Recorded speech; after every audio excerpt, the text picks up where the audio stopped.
వాని పాపన వాడు పోతాడు, పోని మనం మంచి పని చేయాలి. దేవుడు శిక్ష ఇచ్చిండు.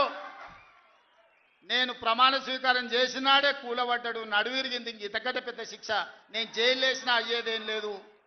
ఆయననే ఫామ్ హౌస్ను ఒక బందీఖానగా మార్చుకొని చుట్టూతో నా పోలీసులే ఉన్నారు, లోపల ఆయన ఉన్నాడు. చెర్లపల్లికి పంపించినా చెంచల్గూడకు పంపించిన గదే అవుతుంది కదా. ఇక తిండి బరువు నాకు ఎక్కువ అవుతుంది, అదొకటి.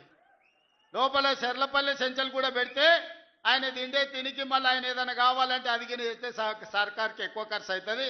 తిండి ఆయన సంపాదించి తిన్నా ఫామ్ హౌస్లే ఒక బందీఖానగా పెట్టుకొని చుట్టూతో మన పోలీసులే పహారా కాస్తున్నారు. ఇక ఆయన చేసిన పాపాలకు ఆయననే పోతాడని ఊరుకున్నా.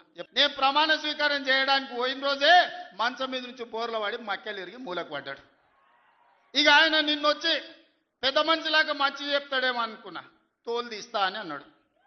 తోలు తీస్తాడంటేనే ఇక నేను చెప్పదలుచుకున్నా, అయ్యేగా నా సంగతి వదులు కానీ మా సర్పంచులు వచ్చిండ్రు, రా ఏ తోలు తీస్తావురా, నీ తోలు తీసుడు కాదు నిన్ను చీరి చింత కట్టి చింత మడకల ఏలాడేసి కొడతారో లేదో మా సర్పంచులు, రా కొడంగల్కి వస్తావా లేకపోతే మమ్మల్ని చింతమడకకు రమ్మంటావా, మా సర్పంచులను దోల్తా. సోయి లేని మాటలు, స్థాయి లేని విమర్శలు. ఒక్కటన్నా అక్కడికి వచ్చే మాట మాట్లాడిండా?